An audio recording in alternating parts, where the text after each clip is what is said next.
try that again. Hey everybody, how's it going? Misty, good to see you. Cynthia, glad you're here. Sarah, good to see you as well. We've missed you too. Jennifer, glad you're here tonight. It was very nice weather for part of the day. Janice, good evening. Jimmy, good to see you. Hope you're doing okay. The lovely Miss Cheryl is sitting next to me, trying to coax Julius into her lap. And he's having nothing to do with it.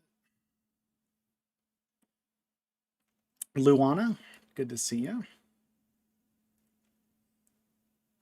Ben, good evening to you. Some folks watching over on YouTube, glad you're with us tonight.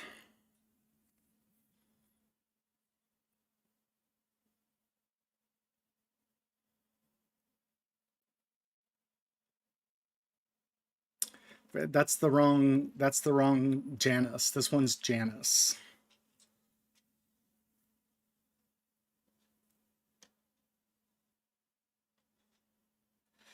This one is just plain Janice, except for there's nothing plain about her.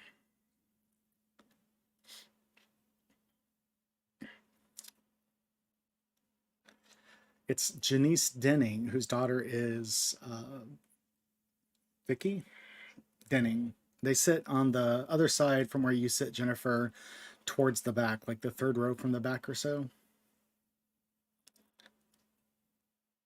I think she's using a walker right now. That's Janice.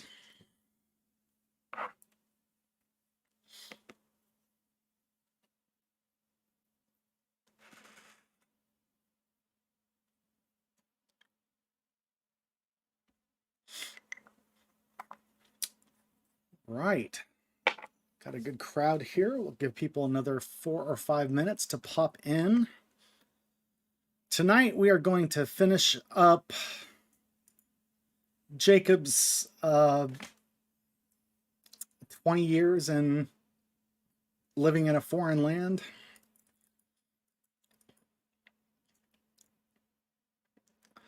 Ironically, he's in the land of his ancestors, but it is now a foreign land to him all the same. I guess you can never go home again.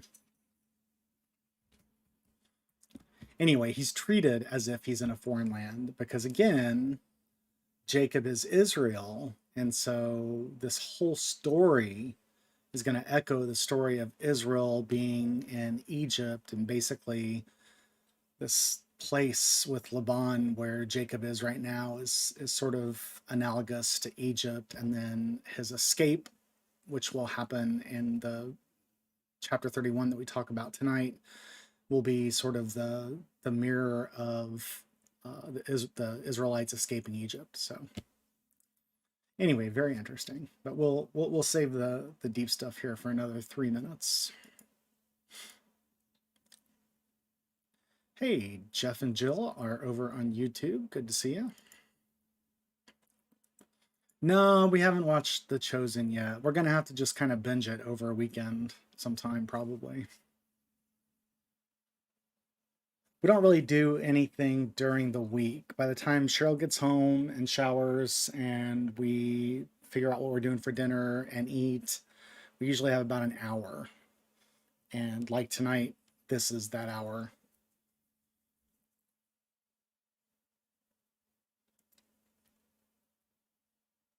And we try not to do like, I mean, we really want to watch The Chosen, but I want to watch that with like some intensity and, you know, focus and that kind of stuff. And we just don't have it at 7 o'clock at night. We're old.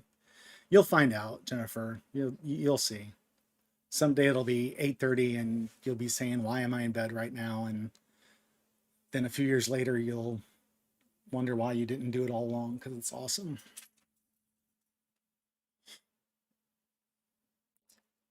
In fact, we're leaving as soon as we're done tonight, going straight to bed. So this might be short. Julius is too. He's it's okay. He's on the floor making his bed out of his blanket right now because his mommy's sitting in his chair. His new thing is he always wants to sit in Cheryl's chair. So if she gets up for like a minute, he jumps up in it. And then when she comes back, he just kind of stares at her defiantly until we finally make a move. He's a funny doggy. He's out.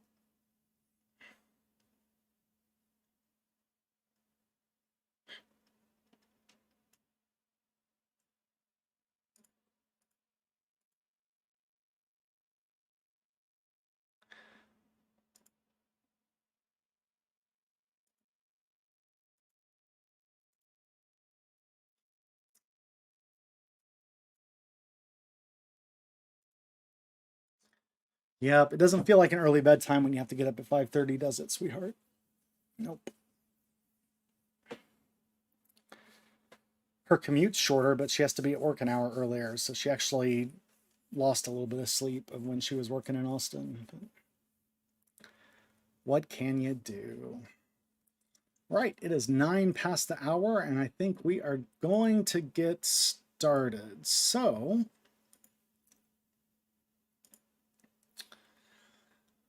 let's have a little reminder of where we were last we spoke. Jacob worked for 7 years for the hand of Laban's daughter in marriage. Jacob the whole time thought that was going to be Rachel, and Laban definitely indicated that it would be Rachel. But when the time came, and after Jacob had already consummated the marriage, probably with the help of a little bit of alcohol and probably a veil covering his wife's face, he discovered that he had actually married Leah and not Rachel, because Leah was the older sister and the elder sister had to get married off before the younger one. So Laban treated him in a very deceptive, deceitful way, which of course Jacob, what goes around comes around, right? Jacob treated his own brother and his father in deceptive, deceitful ways. So he still really loved Rachel, and so he agreed he'd work another 7 years for her hand in marriage, and he did that. And then he needed some things, even though they should have come with a dowry by the customs of the time. Laban just said he really didn't have anything to give as a dowry, so Jacob worked for another 6 years, and they made out a deal where he would keep some of the livestock that was bred. So here's a good thing. The women were worth 7 years apiece, and the sheep and goats were only worth 6. So he values his wives more than the livestock, so that's a good thing. He actually, we'll see today, he talks to his wives. He doesn't tell them what's going to happen. He asks them if his plan is okay with them, which is really good. There's just this sort of, and we'll read more as we get into this, but there's this idea that women just have no agency in biblical times, and yet that is not what we have seen. We have seen time and time again who has agency, the agency that Eve shows by committing the first sin, the agency that Sarai, who becomes Sarah, shows as she overhears conversations and kind of mocks the angel of the Lord, and just go right down the line. You can see how Rebecca makes Isaac send Jacob away to get a wife from their ancestral home instead of the Canaanite women that she was surrounded with. And she was also very encouraging and a driving force in Jacob's deception. She helped Jacob steal the blessing from Isaac. So you see that actually women have, so far anyway, quite a bit of agency, which is, again, it's not if you just think about, what kind of authority and power did women have in biblical times, it seems like they had none. But in fact, so far, we've seen them to be fairly equal to the men. Even in the story writing, they're mentioned almost as much as the men. Although granted, there's more about Abraham than there is about Sarah, and a little bit more about Isaac. But anyway, just something to consider. So so he worked those 6 years, and basically Laban just tried to get the upper hand all the time. Laban would say something like, okay, this season, he would see that, for instance, all of the goats were striped. And he would say, I'll tell you what, this season, I think I'll keep the striped goats, and I'm going to give you the pure white goats. And then all of a sudden, partly because Jacob would sort of do these superstitious things that were supposed to help, but even later Jacob says it's God who did this thing. That season, all the goats would be without stripes, and so Jacob, they would become his flock. And so then Laban would say, "Oh, you know what? I think this season I will take the pure white goats, and you can have all the spotted goats." And then all the goats would be spotted. So just time and time and time again, Jacob's wealth increased, and he gives that credit to God when the time comes to discuss it. But Laban gets a little upset about it. So that's kind of where we've been, and tell you a little bit about where we're going. We're now going to look at Genesis 31, chapter 31, verse 1. Now Jacob heard that the sons of Laban were saying, Jacob has taken all that was our father's. He has gained all this wealth from what belonged to our father.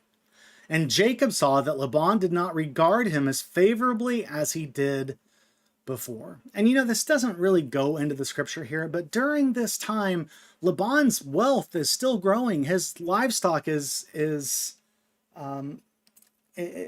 still growing. His wealth is accumulating. He just sees that Jacob's getting more than he has. And that always seems to be sort of the straw that breaks the camel's back for people, right? It's not necessarily what I have or what I get. It's what I have or what I get compared to somebody else. And that's what Laban's upset about. So the Lord said to Jacob, return to the land of your ancestors and to your kindred, and I will be with you. Now keep in mind, Jacob doesn't really want to go back home because the last thing he heard was Esau saying he was going to kill him. So it wasn't necessarily Jacob wanting to go home. It was Jacob recognizing that the situation was kind of turning, that things weren't going as well as they used to in terms of his relationship with his father-in-law. But God gives him this encouragement. He says, return to your kindred, I'll be with you. And so Jacob trusts, and Jacob goes. So Jacob sent and called Rachel and Leah into the field where his flock was, and he said to them, I see that your father does not regard me as favorably as he did before, but the God of my father has been with me. You know that I have served your father with all my strength, yet your father has cheated and changed my wages 10 times. Now, that 10 is not to be taken literally, but it's that thing I was talking about, where the wages would be the spotted goats or the striped goats or the pure goats, the black sheep, the white sheep. However Laban thought it might help him, he changed it, but God kept making it so that Jacob continued to grow in wealth. So he explains this situation to his wives. You know that I have served your father with all my strength, yet your father has cheated me and changed my wages 10 times. But God did not permit him to harm me. If he said the speckled shall be your wages, then he doesn't mean physical harm. And he means that God didn't let him hurt his acquisition of wealth. If he said the speckled shall be your wages, then all the flock bore speckled. And if he said the striped shall be your wages, then all the flock bore striped. Thus God took away the livestock of your father and gave them to me.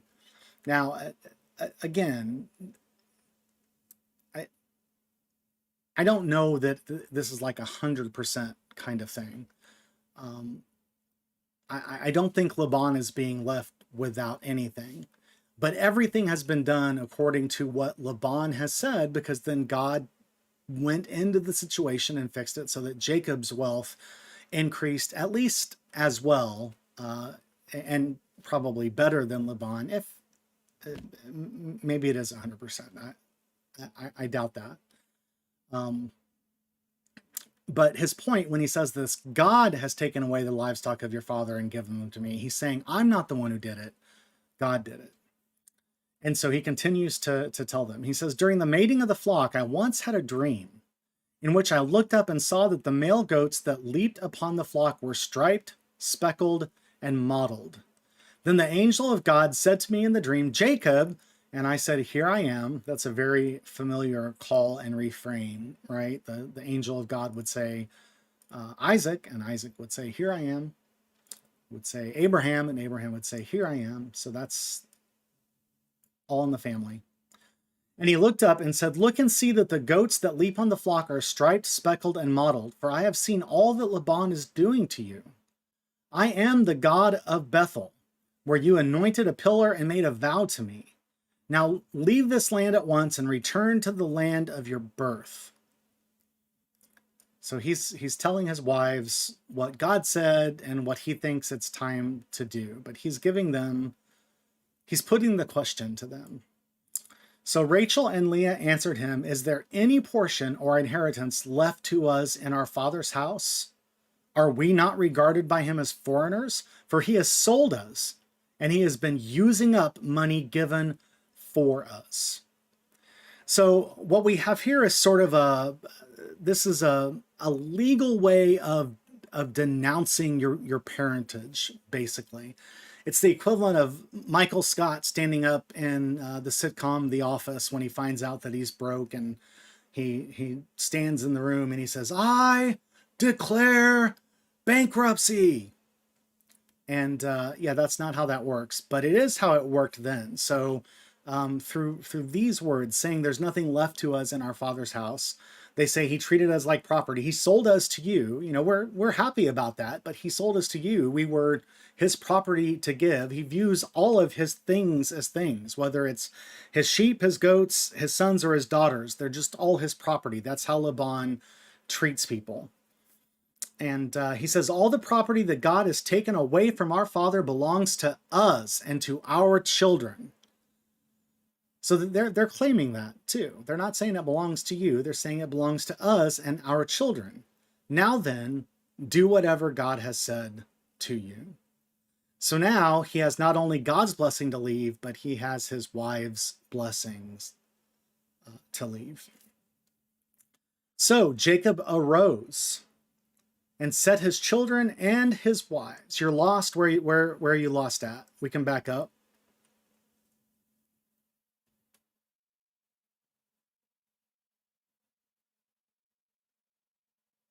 Tell me what part you're confused about, Susan, and I'll back up and go over it again.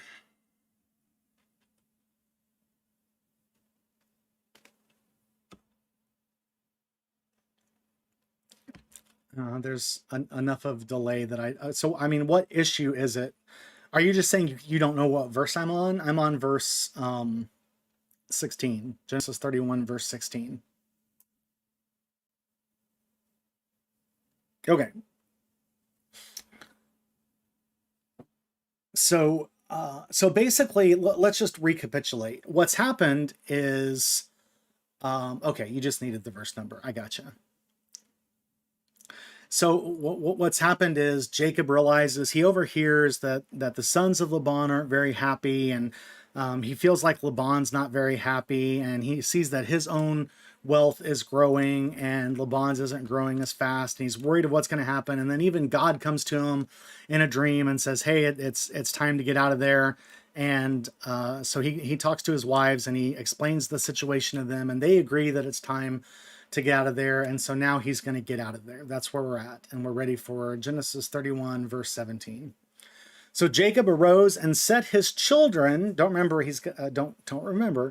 forget, he's got 11. Well, he's got 12 children at this point that we know of, 11 sons and 1 daughter. He will have another son named Benjamin in a bit. So Jacob arose and set his children and his wives on camels, and he drove away all his livestock, all the property that he had gained, the livestock in his possession that he had acquired in Paddan Aram, to go to his father Isaac. in the land of Canaan.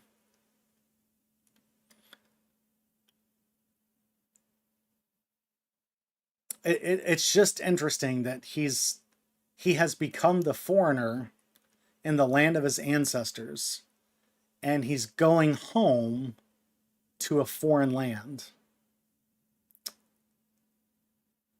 It's just a little poignant. It kind of shows the still nomadic tendencies of the Israelites at this point. I mean, they are nomadic until they enter into the land, and then it's a constant in and out as well. Anyway, now Laban had gone to shear his sheep, and Rachel stole her father's household gods. Now, I will have to tell you that I studied this quite a bit, and I don't fully understand the significance of this. By household gods, they do mean idols of lowercase g gods that Laban worshipped. So Rachel went in and stole all those things. Now, they didn't need them. Rachel and Leah will conform and worship the God of Abraham, the God of Isaac, who will become the God of Jacob, is the God of Jacob, right? It's the Lord, Yahweh, that told Jacob it was time to go, quote unquote, home. So this seems to be more of a spite thing than anything else. That's the best that I can come to it. There's a little bit of intrigue that comes with this that makes for good storytelling, but overall, eventually they're not mentioned again, and they become kind of irrelevant. So the act that she steals them seems like more of an act of defiance, that she wants to take away something from a father who did not treat her in the right way. I don't think there's anything more to that. I'm sure people have read more into it, but I'm not sure it's there. But we kind of need to understand what she's talking, what she took. So little idols of false gods. And Jacob deceived Laban the Aramean, in that he did not tell him that he intended to flee. So this was a lie of omission.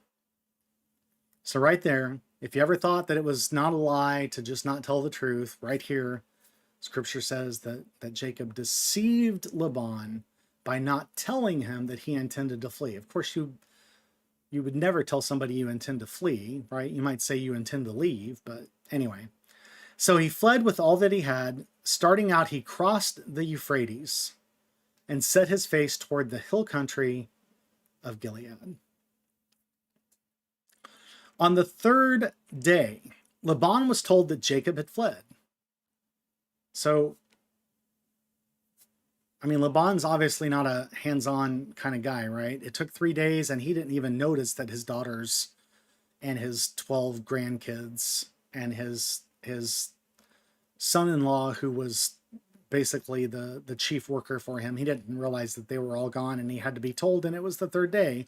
So he took his kinsfolk with him and pursued him for 7 days until he caught up with him in the hill country of Gilead. But God came to Laban the Aramean in a dream by night and said to him, "Take heed that you say not a word to Jacob, either good or bad." So what happens? Laban overtook Jacob. Now Jacob had pitched his tent in the hill country. That's by Fredericksburg. They have good peaches. And Laban with his kinsfolk camped in the hill country of Gilead. Laban said to Jacob, "What have you done?" I'm going to go back 2 verses where God says, "Take heed that you say not a word to Jacob, either good or bad." Laban said to Jacob, "What have you done?" However, there doesn't seem to be anything awry here. That don't say a word to Jacob was a metaphorical command as opposed to a literal command. He was basically saying, don't interfere with what he's doing. Hey, Kim, good to see you. Glad you were listening. Glad you're with us online now. So again, Laban says to Jacob, what have you done? You've deceived me and carried away my daughters like captives of the sword. Why did you secretly and deceive me? Why did you flee secretly and deceive me and not tell me? I would have sent you away with mirth and songs and tambourine and lyre. And why did you not permit me to kiss my sons and my daughters farewell? He means his grandkids. What you have done is foolish. It is in my power to do you harm. But the God of your father spoke to me last night and said, take heed that you speak to Jacob neither good nor bad. Even though you had to go because you longed greatly for your father's house, why did you steal my gods? So this whole thing is very disingenuous until he gets to that very last part, which is kind of interesting. Laban is trying to turn the tables. He is now, he's the slick used car salesman, right? That I used to accuse Abraham of being. He doesn't care about his daughters. He would not have sent them away with mirth and songs and tambourine and lyre. He would have likely just killed Jacob and kept all of his stuff. He didn't care about kissing his grandsons and his daughters farewell. And then he says again, he wants to be in a position of power. He wants to say, you know, the God of your father told me not to hurt you, but I mean, I could really let you have it. And then after you do all that, why did you steal my gods? And so Jacob answered Laban, and he's afraid. He's honest here. He says, because I was afraid, for I thought that you would take your daughters from me by force. But anyone with whom you find your God shall not live. In the presence of our kinsfolk, point out what I have that is yours and take it. Very strong words. The problem is Jacob did not know that Rachel had stolen the gods. Uh-oh.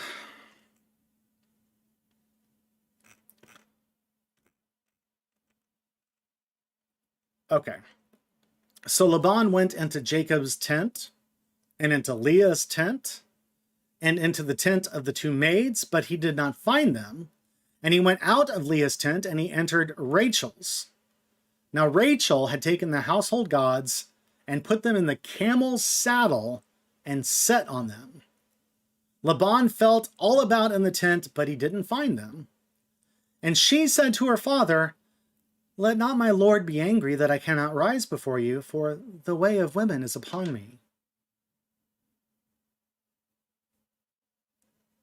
I'm sure you all understand what she's saying. Now keep in mind, though we don't have the Levitical laws at this point, the tradition would have still been there. Things that bleed are dirty and are to be kept away from. That's why when animals were slaughtered, they had to be done in a very particular way, and there were rites of cleansing and that sort of thing that happened afterwards. So if she was in the way of women, quote unquote, her father would not have wanted her to stand up because it would have been strongly against their tradition. So she uses that, lies after deceiving her father. And the scripture ends that part and says, so he searched but did not find the household gods. So now Jacob's got a little righteous indignation of his own that he's going to let loose. Jacob became angry and upbraided Laban. Also, think about how far Jacob has come through all this, right? Like my interpretation of who Jacob was when the oracle says that one will be strong and one will be weak, and it became clear that Esau was the man of the land and could go out and hunt game and made his father proud, and Jacob was kind of this nerdy guy that stayed at home and schemed and made plans. But now Jacob, for 20 years, he's worked the fields. That's hard work. I saw my dad do it as I was growing up. And he had a small fraction of the kind of responsibilities that Jacob had. So he's no longer this meek, childlike person. He's a grown man, strong and very capable. And so when he's angry, I think it means something. He upbraided Laban. That is a word. I need to look that up. Contextually, I can get it, of course.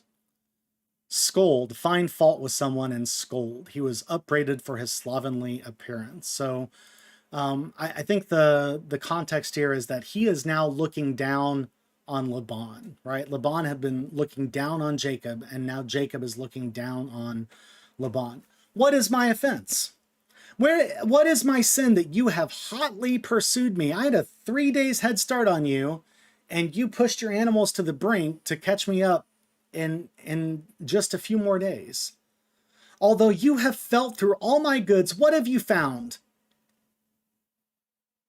of all of your household goods? Set it here before my kinsfolk and your kinsfolk, so that they may decide between us two.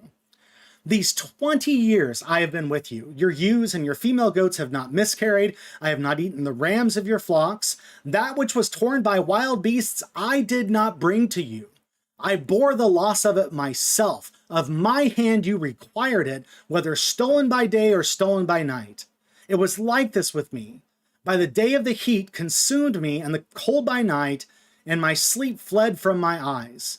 These 20 years I have been in your house. I have served you 14 years for your 2 daughters and 6 years for your flock, and you have changed my wages 10 times. If the God of my father, the God of Abraham, and the fear of Isaac had not been on my side, surely now you would have sent me away empty-handed. God saw my affliction and the labor of my hands and rebuked you last night.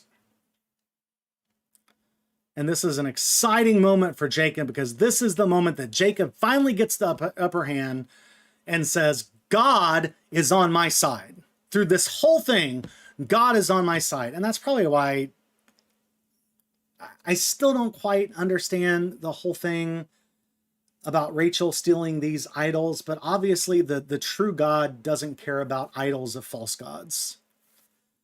But I love this righteous indignation that Jacob has, where he finally says, the reason that things are the way that they are is because God is on my side. And he doesn't say it, but you can almost hear him say, if God is on my side, then who can be against me? And that is the refrain of the Israelites. It's the refrain through the years, through the time of Jesus, into the writings of Paul, and into today for us. If God is on our side, who can stand against us? Because remember, Jacob is Israel.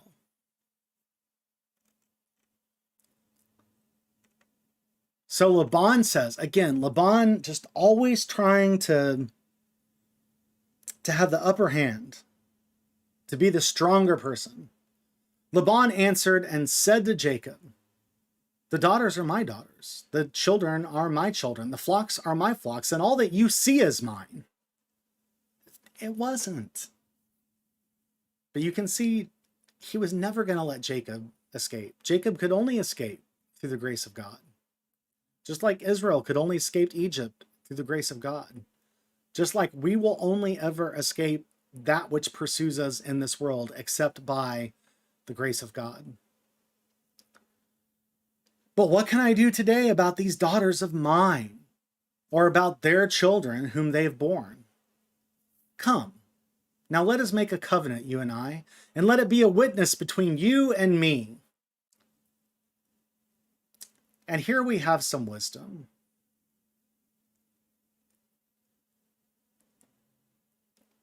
This is a hard lesson to learn, but it's a lesson that I think we learn over time. Jacob is ultimately going to get what he wants, so he lets Laban take the lead. He doesn't go back into the righteous indignation and say, no, I'll tell you what we're going to do.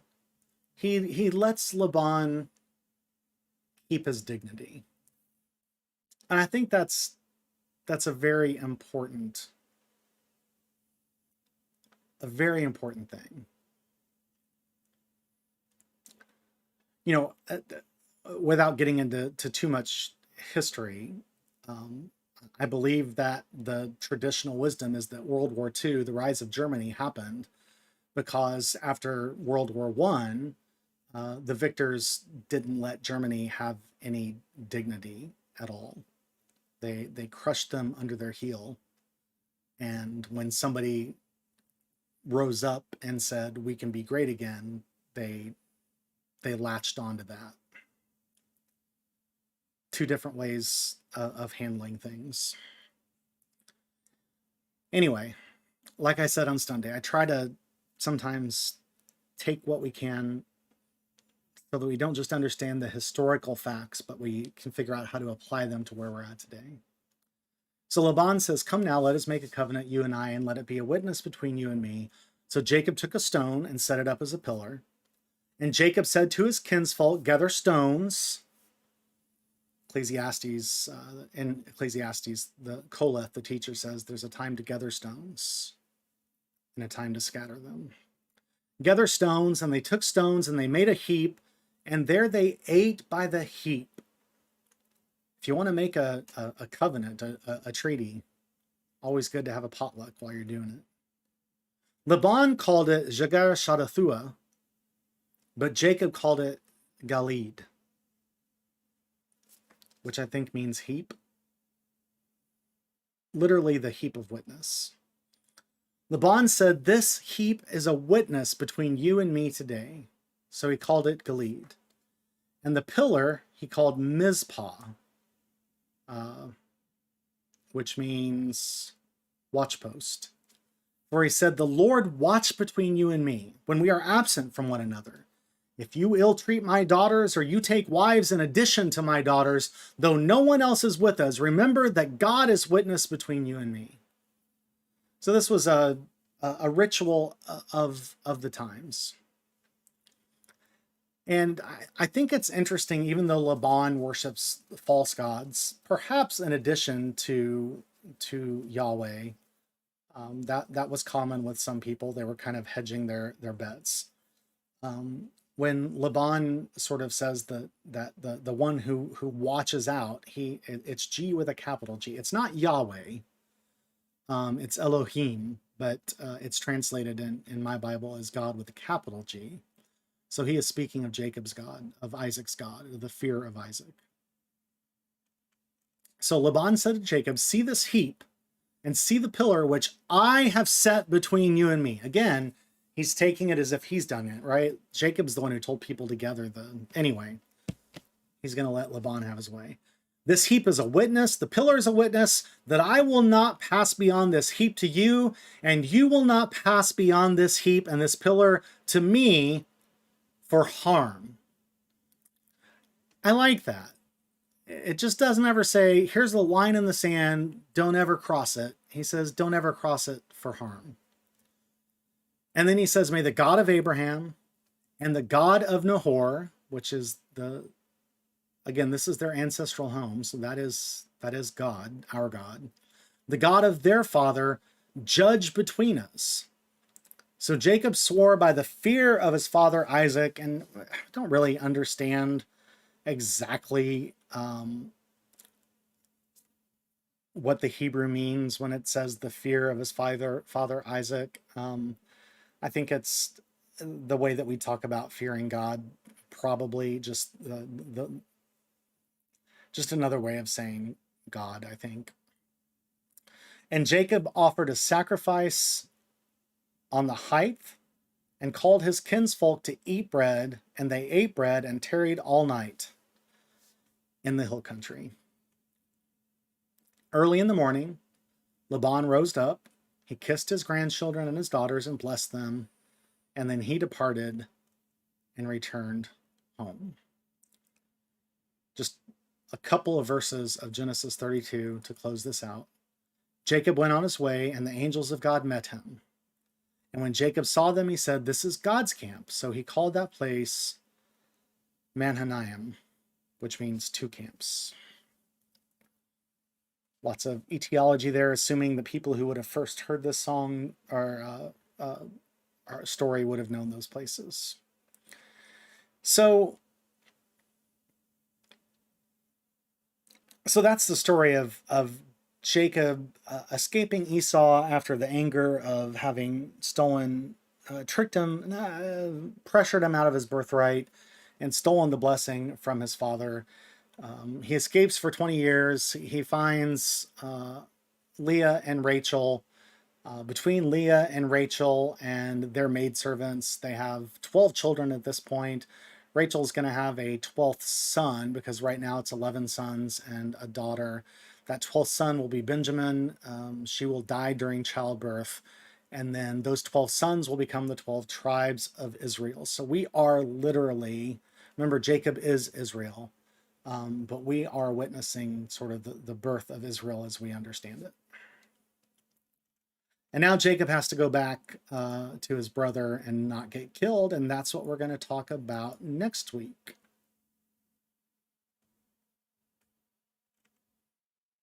Okie dokie.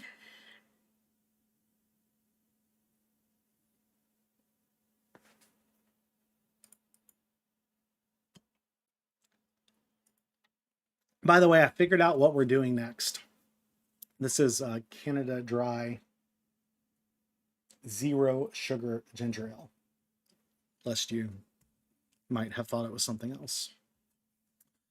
After we finish Genesis, which is still going to be a while, we are going to look at the book of Acts. I was reading through some of that this afternoon, and I realized it's been far too long since I have looked at it. Well, I've never looked at it in the depth that we're looking at Genesis, and I want to do that with you guys. So just to let you know what's coming next, but it's a ways away. We still got like 20 something chapters to get through. All right, everybody, that's it today. What to take home with you this week? Good lesson is if you're finally getting what you want, and someone else has to act like a big shot for that to happen, just let them have that. Let people keep their dignity when it's possible. Listen for that voice of God. Sometimes we feel God telling us, hey, you know what? Now would be a good time to leave. Listen to that voice. Leave when it's time to leave. And I felt like we had one other really good lesson.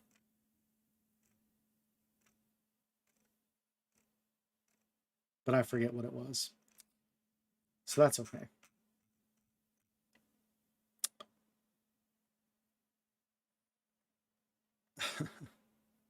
Yep. If you get what you want, shut up. There's a story I can't tell about a bird. I can't tell it the right way. About a bird that's flying south for the winter, and his wings freeze and he falls down and lands on a cow pasture. I'll tell you too sometime at church when it's not on video. All right, everybody, that's it for tonight. Thanks for being here with me. I hope that you enjoyed it. I will see you next week. Definitely be at church on Sunday. Sunday's our program with Dr. Shelley O'Neill, showing us the presentation called This Is My Story, This Is My Song. It's a presentation of the life and music of Fanny Crosby, one of the most prolific hymn writer in history. So hope that you're able to be there for that. See you tomorrow. Yep, tomorrow night also is Ash Wednesday service, so I will definitely be there for that as well. 7 o'clock if you can come for that.